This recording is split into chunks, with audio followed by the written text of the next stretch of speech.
खतौली की बहादुर जनता को मैं सलाम करता हूं। आपने वो करके दिखाया जो बहुत लोगों के नजर में असंभव था। आपने साबित किया कि ये देश आज भी महात्मा गांधी जी का है, बाबा साहेब का है, सरदार पटेल जी को मानने वाले चौधरी चरण सिंह जी को मानने वालों का ही है। आपने ये साबित किया कि रिक्शा चलाने वाले लोग, भैंसा बुग्गी चलाने वाले लोग, ट्रैक्टर, खुरपी, हल और नल चलाने वाले लोगों का यही देश है। ये देश हमारा है। आप इस देश के मालिक हो और जब आप तय कर दोगे तो आपके फैसले के आगे कोई ताकत नहीं बचती। इन्होंने आज के भाईचारा जिंदाबाद कार्यक्रम को लेकर भी इनको कुछ दिक्कत थी। सुनने में तो आया, रोकने की भी कोशिश की। सरकार के ये लोग अभी तक आपको समझ ही नहीं पाए। आप हमें छेड़ो मत, हो सकता खुद ही रुक जाए, और टोकोगे रोकोगे तो किसी के रुकने से ना रुकें। जैसे मदन ने कहा, बात अंगारे की कौन ख्याल रखेगा, बात तो चिंगारी की है।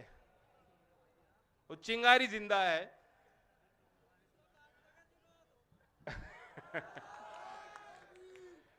मैं कल रात को दुष्यंत जी की कविता पढ़ रहा था। मुझे लगा हमारे आपके इस अनुभव पे बिल्कुल सटीक बैठती है। सुना दूं?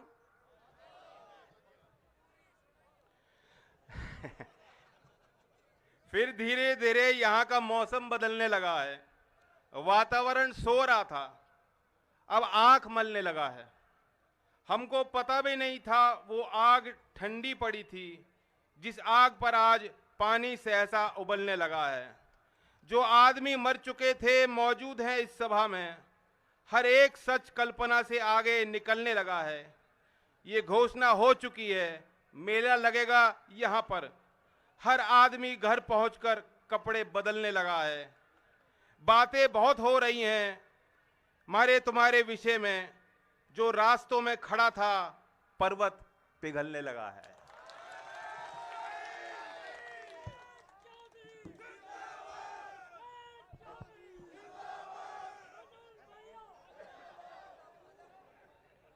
ये जीत आपकी है। आपके उस मनोबल को सलाम करता हूं। मेरे लिए बहुत मीठे अनुभव रहे। व्यक्तिगत तौर से ये चुनाव मैं हमेशा याद रखूंगा।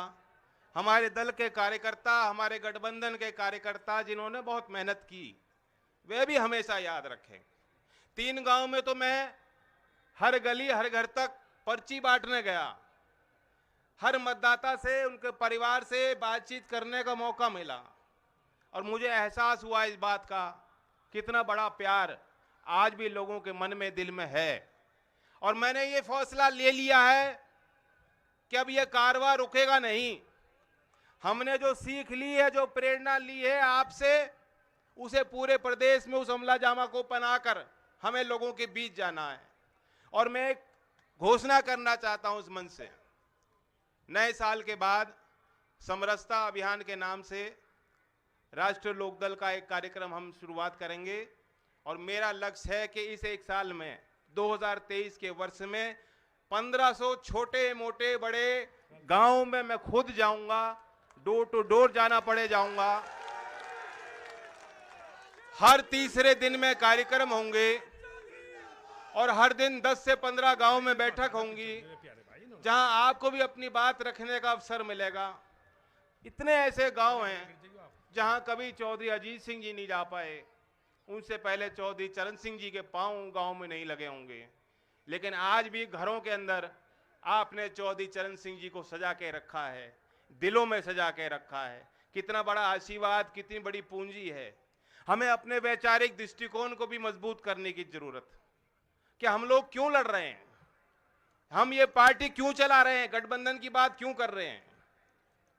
इसलिए नहीं कि सिर्फ सत्ता का रास्ता है, लेकिन हमें व्यवस्थाएं भी बदलनी है।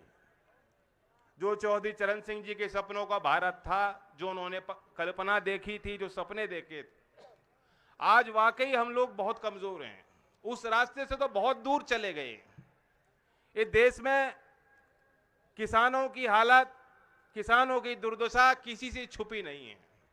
उत्तर प्रदेश में इन्होंने 2019 के बाद आंकड़े छापने बंद कर दिए, लेकिन जो सरकारी एनएसओ की आखिरी रिपोर्ट थी उसके अनुसार उत्तर प्रदेश के औसतन किसान परिवार की सालाना इनकम आय 8,061 रुपए, 8,061 रुपए मासिक आय है। माफ कीजिएगा, साधारण सामान्य किसान परिवार की, एक आदमी के नहीं, पूरे परिवार की। अब 8,000 रुपए में कैसे वो गुजारा कर रहा है, कैसे खर्चे कैसे मीट कर पा रहा है। और ये तो आपकी रोज की जिंदगी है। 5,000, 6,000, 7,000 रुपए के लिए ये सरकार के दलाल आपके दरवाजे पे वसूलने को तो आ जाते हैं, लेकिन जो आपका ड्यू है, जो आपका भुगतान समय पर होना चाहिए, अभी तक भी सरकार गन्ने का भाव खोलने को तैयार नहीं है। लेकिन आपने इनके सरकारी पजामे का नाड़ा खोल दिया।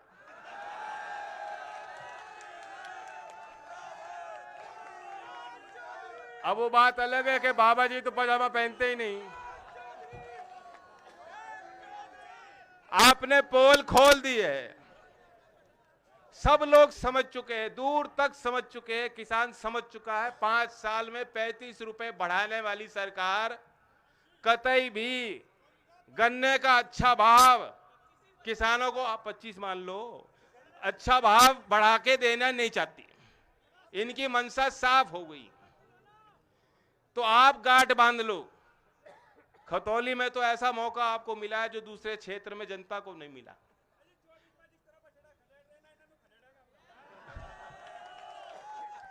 बछड़ों के झुंड हो गए। अब इतना आसान काम नहीं रहा।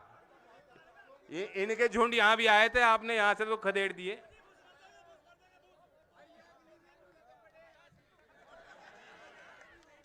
अब ये आप देखिए कि चाइना के साथ चाइना का घुसपैठ बढ़ रहा है। सरकार कोई जवाब देने को तैयार नहीं। सोमवार का दिन सदन चालू था, कोई खलल नहीं थी, सामान्य चर्चा दोनों सदन में हो रही थी।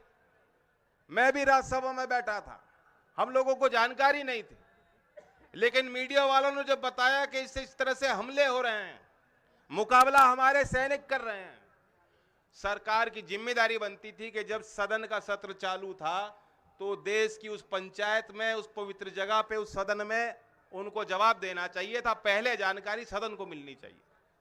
राजनाथ सिंह जी जवाब देते हैं कि सदन की छुट्टी थी, इसलिए जो घटना फ्राइडे की थी हम ट्यूसडे को बता रहे हैं, मंगलवार को बता रहे हैं।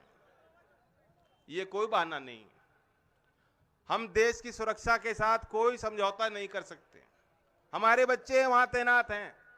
मैं मांग इस मन से अपनी करता हूं, बार बार हम कह रहे हैं, फिर दोहराता हूं कि अगर हमें अपने देश के दुश्मनों से मुकाबला करना है, जो हमारे पड़ोसी राज्य से रिश्ते अच्छे नहीं हैं आज और बिगड़ेंगे आगे, और तो वो चुनौती है। अगर मुकाबला करना है तो देश के सैनिक को आप ताकत दीजिए। आज देश के सैनिक के लिए जो एक विश्वास और एक आस्था थी लोगों के मन में, जो हमारे गांव के बच्चे चाहते थे कि हमें वो नौकरी मिल जाए, वो वर्दी मिल जाए, उस वर्दी को पहनकर हम अपने खून को बहाने का काम करेंगे, कुर्बानी देने के तैयार हैं, शहादत देने के लिए तैयार हैं, उस भावना को उन्होंने ठेस पहुंचाई है। मैं मांग करता हूं,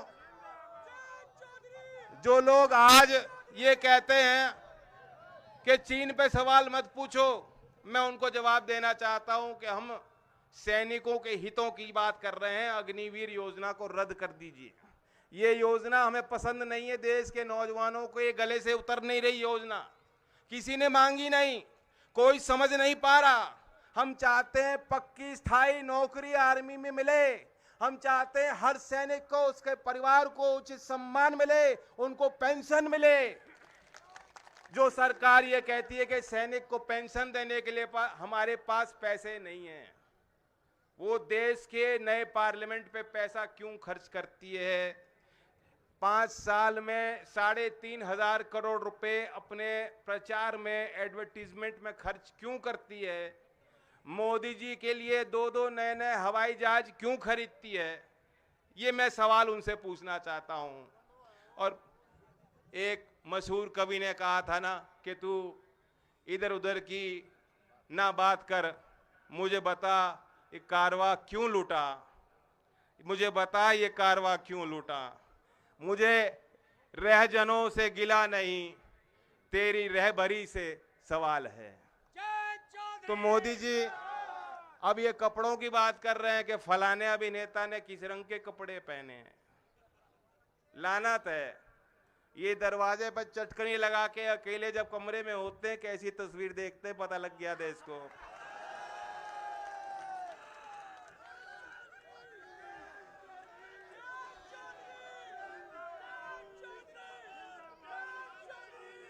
तो इधर उधर की बात ना करो, समय पे नौकरी दो नौजवानों को, समय पे किसानों को भाव दो। जो हमारे मजदूर भाई मजदूरी मांगते हैं, नरेगा योजना ठप पड़ी है, सरकार उसका बजट में कटौती करती है, उस योजना को बढ़ाया जाए। शहरी क्षेत्र में जो लोग मजदूरी मांगते हैं उनके लिए योजना बनाई जाए।